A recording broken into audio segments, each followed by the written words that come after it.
Elissa Sangster, welcome to the conversation today. Thank you, John. Glad to be here. It's a pleasure to be with you. You're joining us from Texas. I'm south of Salt Lake City in Utah.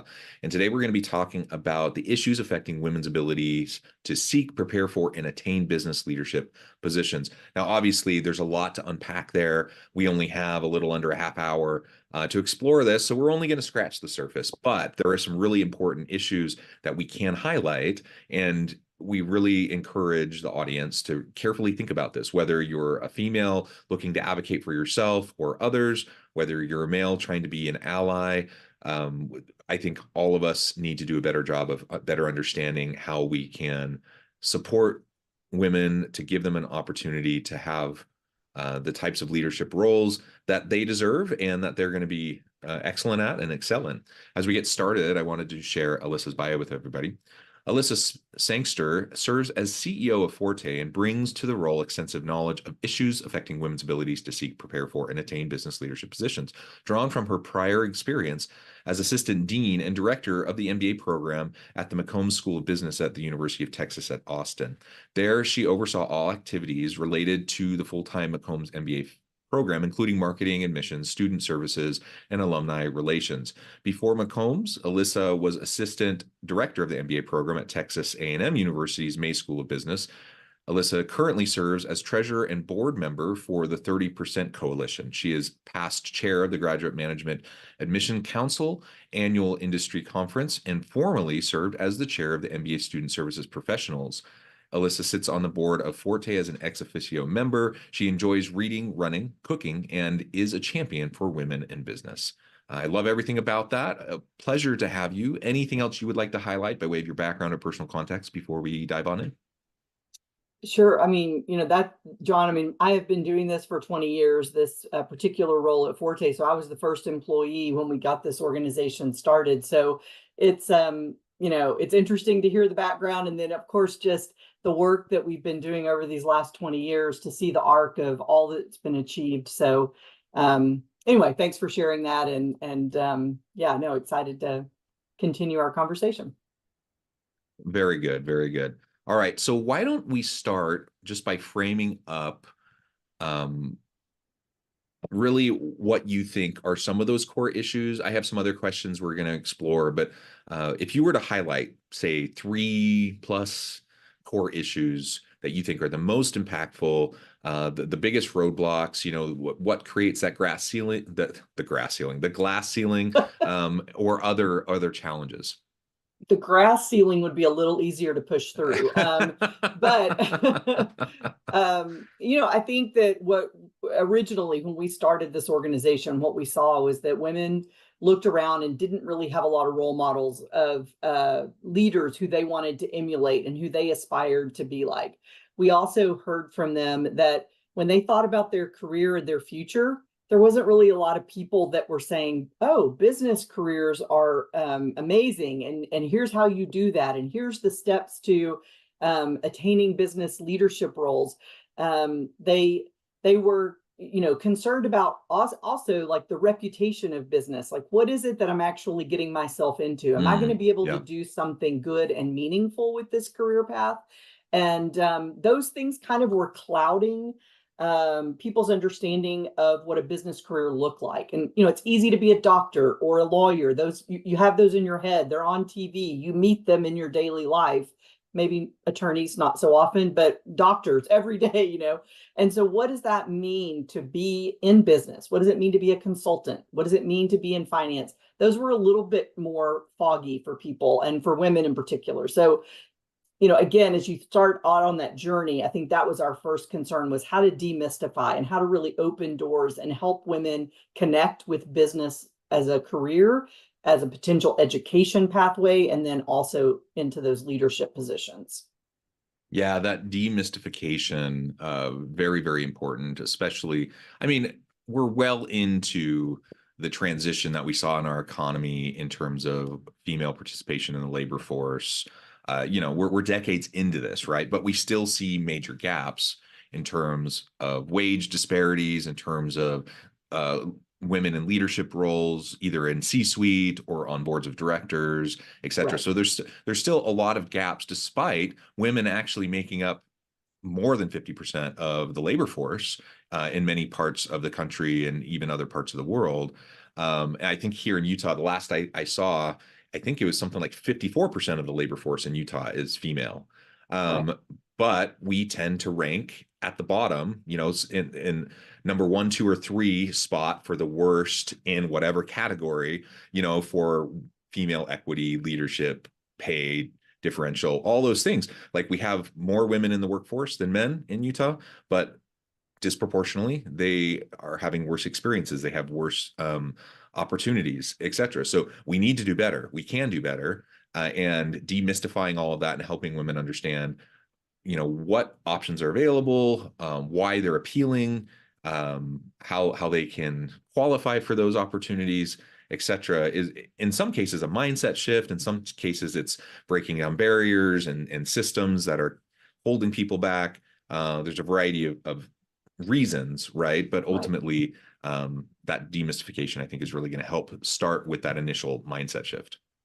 Yeah, I think that, what we do at Forte a lot is try to break some of that down. And one of the things that we rally behind is this idea of pursuing an MBA. And that degree path is something that's attractive to people with kind of a growth mindset, because that's what business is about. Business leadership is growing, changing, starting your own company, helping another company change and do better.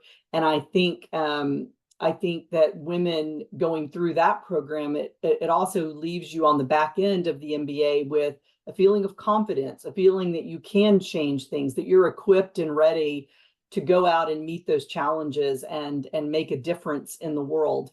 And I think encouraging more women to get that MBA degree has been a part of our work over the last 20 years. And we've seen those numbers go. When we first started, about 25% of MBA enrollments were women. Now we're at 42%, and we're seeing many of our MBA programs. These are the top, MBA programs around the world. They're hitting 45%, 50%. Mhm. That's a big milestone. We like to celebrate that. But to your point, it hasn't solved all the problems up the pike, which are C-suite, women on boards, senior leadership. We're seeing those improve. The numbers, Yeah. for the most part, the trajectory is positive, but there's still work that companies can do to make equitable work more attainable for everyone.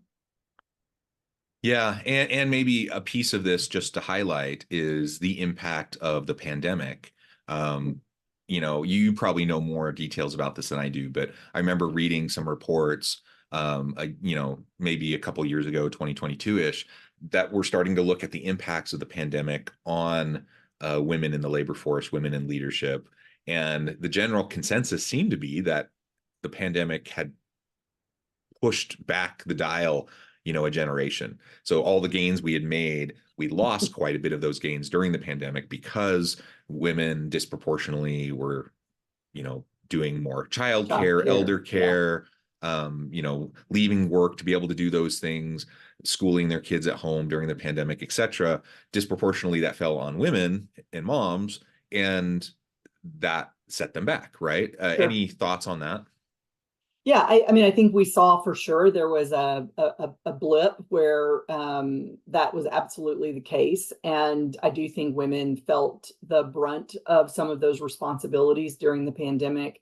Um, I think where we ended, though, if we've ended, I think we're coming back out of how Mhm. does flexible work now impact that same population? And are we seeing benefits there for both men and women in terms of flexibility, remote work?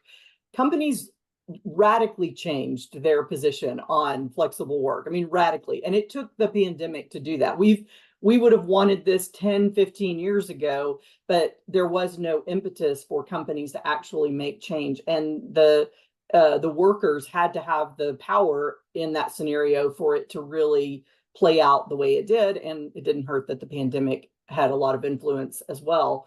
But I think, we're coming back, and you're seeing things in the press where people are calling people back to office. Yeah. Um, I guess before I go there, though, I will say, like in the pandemic, I do think that depending on how you uh, break out the workforce, certain women were probably more impacted, especially if they had um, customer focused roles or customer facing roles, or they were in a Yeah. service industry where they had to be somewhere physical. I think that group probably was more heavily impacted than maybe what we work with. The population we work with is more the knowledge economy and the people who are able to easily remote work and still get their work done every day, and maybe have someone in the background that's a little irritating, but that they were able to continue to get their work done and show Yeah. up and be paid. So there's kind of, depending on how you're looking at it, I think that's an important factor. And as we return to work, I think certain industries are going to push for that. I still think you're going to see more comfort with flexible work arrangements, no matter if it's a one-off or half your workforce is doing it. I think companies, that mindset shift at a company at the corporate level took place, and it's good for all workers, both men and women, I think. Yeah. I mean, ultimately, I agree. I think for all the downsides to the pandemic, and there were many, one of the positives was it disrupted organizations in hard ways, but also really positive ways. Like it Right. pushed us to challenge assumptions. It pushed us to embrace and lean into technologies that people had been resistant to. Yes. Work design evolved. Remote work, hybrid work, all those things evolved. So that's a really interesting way of thinking about the impact of the pandemic on women in the workforce. Because on the one hand, I saw lots of reports on how the pandemic set them back a generation. On the other hand, you're right; it catapulted us forward in terms of the adoption of technologies and the comfort level with remote work. And so, for at Right. least for women in the knowledge economy, what I'm hearing you say is, for at least for women in the knowledge economy, that despite some setbacks, there's also some catapulting forward in providing more flexible opportunities that will ultimately benefit them more moving into the future. Is that kind of what I'm hearing? It is, and I think the other thing that is maybe the undercurrent is kind of like the move out to the country, or the people who Mm, left the cities for more suburban areas or more rural areas. I think you also saw a lot of reflection and contemplation about, what is it I really want to achieve in life, and what do I want to hang my hat on in terms of success? What's important to me as a leader? And I think a lot of people took the pandemic as an opportunity to really explore something new and different and start their own business. They realized, this is just not what I'm really excited about doing. I want to do something I'm passionate about, something that really piques my interest, something that I can be in control of. Maybe the lack of mhm. control in the pandemic made them say, I'm looking for something that is going to be truly my mark left behind on this world. And I'm going to get started now because I've had this push of the whole world shifting and changing, and I'm going to make something out of that. And I think women heard that siren call, and I don't have a data point of 20% exited the workforce and now own their own business, but Yeah, I yeah. just heard anecdotally a lot of stories along that line.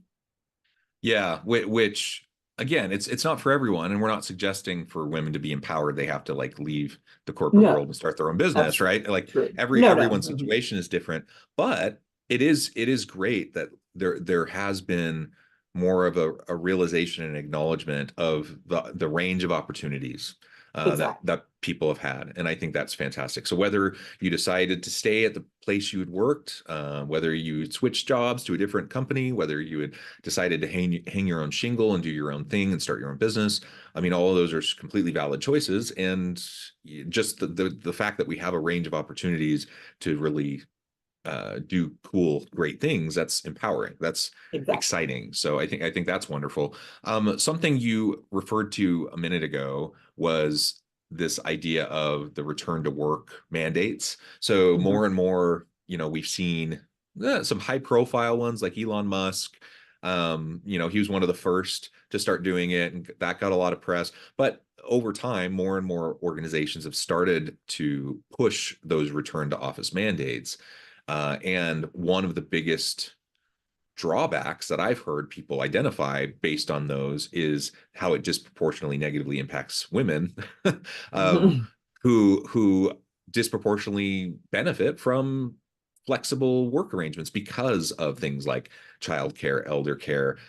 We know women tend to take on more home responsibilities generally in terms of cooking, cleaning, all those kind of gendered social norms from the past, even though society has changed a lot since like the 50s and 60s and the Leave It to Beaver world, True. like we know that disproportionately women still take on more of those tasks, right? In the average household.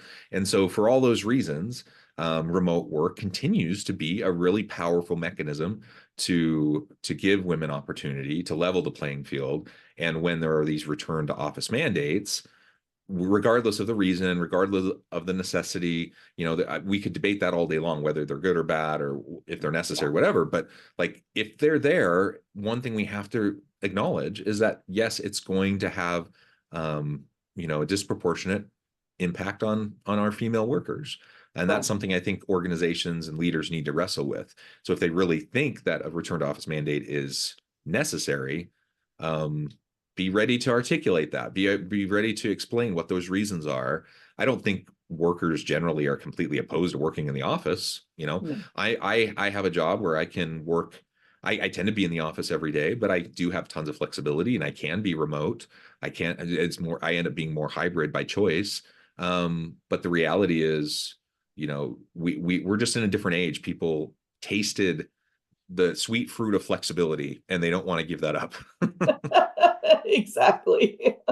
Well, I think there's, two things there. One, companies should be prepared for the conversations that return to work is going to require. And your high performers, I'm pretty sure you still want to keep those high performers, whether or not they ask for a little bit of flexibility in their work week. If they refuse to come into the office, that's a different story. But you want to think about how are you keeping those high performers and what level of flexibility, whether it's remote work or it's a couple of hours here and there, how are you going to structure that and how are you going to approve that? Because it's still going to be important. And I do believe the pandemic just prepared us for the generation that's coming in. You dated us by mentioning Leave It to Beaver, but there's a whole lot of people who have no idea what that is. And they're walking in and saying, I have to have flexibility, whether it's for parents or childcare. It might be because they want to go snowboarding next weekend, and Yeah. that's important to them, right? Yeah. Yeah. So we got to think, that's what I meant by we've hit a tipping point and we're now back into this, we are now into this flexible world, and it's still going to be a part of our everyday conversations for a long time coming.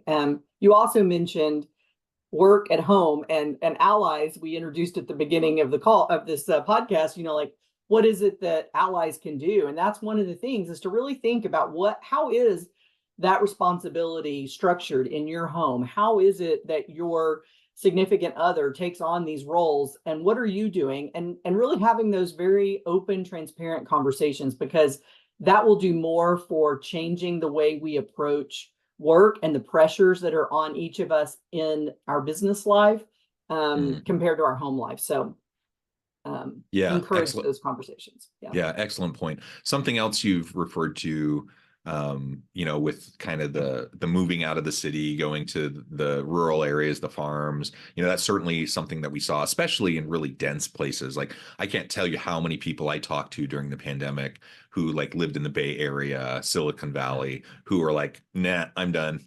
And they moved 3 hours Right. away. So if they have to go to the office for whatever reason, they can do it. But otherwise, they're not doing that. They're not doing the 2 hour commute each way. They just opt out of that, right? Yeah. And we Yeah. we saw that happen all over the country. And sometimes it was just working remotely for the company that you're in, but a lot of times it was people choosing to pivot, choosing to shift and do something different, either a new company, starting their own business, or whatever. Any additional thoughts on like how women can pivot effectively after they're already in a career path, and maybe now they're deciding, I want to try to do something else? Maybe it's starting their own business, maybe it's shifting industries, maybe it's just taking on a new stretch role, something they don't really hadn't ever thought about before, and all of a sudden opportunity presents itself. Any thoughts on how anyone generally, but women in particular, can pivot effectively? Yeah, it's an interesting scenario, I guess, and a concern that you find yourselves in is just how to get unstuck, I guess, from whatever place you may find yourself in. And I think that there's a couple of things to maybe create fertile ground so that you don't find yourself stuck in a situation like that. And I think there's the investing in yourself. So making sure you're thinking about professional development and how can you be prepared for that pivot. So you're getting the skills and the mindset that you need in order to make those pivots more Mm. easily. I think So education. if I can Yeah, chime in, so what yeah, I'm hearing you say is rather than waiting for maybe a new opportunity to come to you and then thinking, oh, I need to like go back to school or I need to get a new certificate or I need to, reskill, upskill in some way. What right, I'm hearing you say is it sounds more like we should be more proactive in, lifelong learners, reskilling, upskilling on a regular basis. We don't know, we can't see the future and we don't know what opportunities are going to come to us, but we can choose to proactively be seeking to upskill ourselves so that when new opportunities arise, like we're ready to embrace them. Is that kind of what you're right. saying? Yeah, absolutely. I mean, just get the education, get the experience that you need, and make sure you're prepared for that pivot. I think that we hear women often say, they were working hard, they were doing a good job, they were coming in under budget on all their projects, they were making all of their goals and metrics. But then when they looked up and were thinking, oh, it's time to make a move, they had done nothing to really grease the Yeah. runway for what's that next opportunity. They hadn't reached out to three people on another team where they might want to work eventually. They hadn't listened to the headhunters who were calling them and saying, Mm. I've got 5 promotions for you. And what has your company done for you? They weren't asking for that next leadership role or plum assignment in order to get ahead. So there's just this it's important to always keep your eyes on the horizon and be thinking about what is that next step. Don't want to not do a good job in the job you're in, Yeah. but you want to make sure that you are thinking about the future. And so preparing for that has a lot of different, there's a lot of pieces of the puzzle to put together to then make that step. We of course encourage education, and we think, an MBA is like a big pivot. It's a lot of the full-time MBA programs. 90% of the students that go into those programs and come out, they leave their functional area, they leave their industry, they increase their salary, and they open up a completely different pathway of business leadership opportunities by going through that. We, of course, don't think everybody wants to make that commitment and that choice, but it is one of the ways that you can easily pivot if you are feeling stuck wherever you are post undergrad. 3 to 5 years you've been working, you're trying to think about that next step. So that's kind of your early career pivot opportunity. And then I think we were just kind of talking about more senior, what it is you have to do in order to continue to go up the ladder and get those new opportunities. Yeah, yeah, I think that's excellent. And everything you just said applies equally to men and women, right? We Of just course, yes. it applies to Especially the MBA, everybody. it's for both. Yeah. Yeah, it's definitely for both. It applies to everyone. Mhm. But for sure, like if if you're a woman listening to this and you're thinking, how can I get ahead? The mindset of my work will speak for itself. I'm just going to work hard, put my head down, work hard, do great. I will get recognized for the good work that I do, and I'm going to get promoted.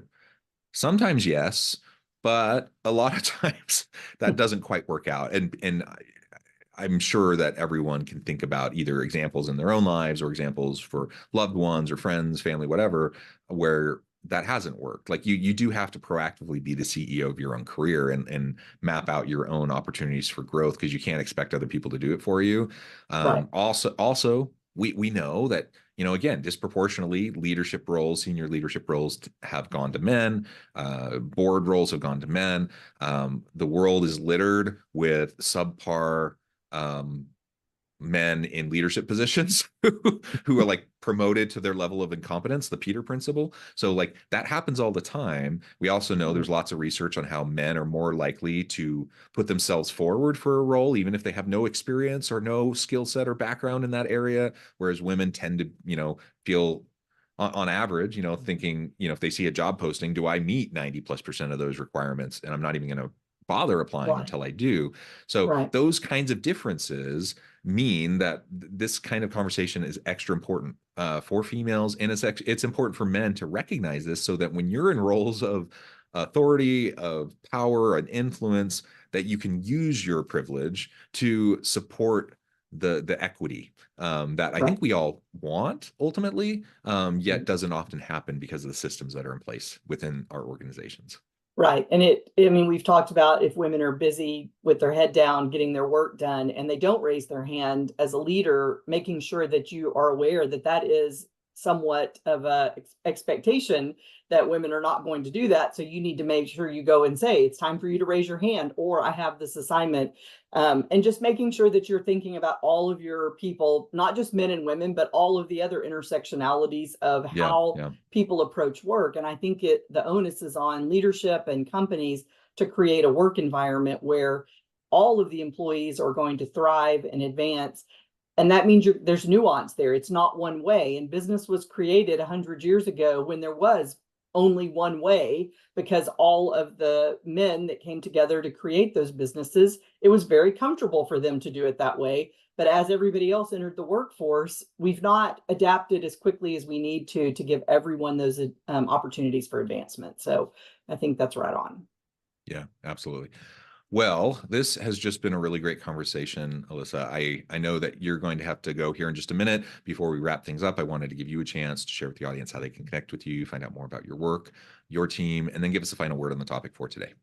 Sure. Great. Thanks, John. And I would say, Forte, what we do at Forte is provide programming and resources that's designed to support women through that entire career journey. So a lot of the things we've talked about today, we have programming and content and exercises and ways to connect with companies and business schools and your peers. And all of those things are available through the Forte website, and that's fortefoundation.org. And I guess my final, thought is really, thank you for bringing light to this topic. I think it's important for us to have conversations, men and women, leaders in businesses. How can we make the business world, a better place and equitable for men, women, and, as I said, all those other intersectionalities. Yes, yes. Thank you so much. It's been a real pleasure. I encourage the audience to reach out, get connected, find out more about what Elissa and her team at Forte can do for you. And as always, I hope everyone can stay healthy and safe. They can find meaning and purpose at work each and every day. And I hope you all have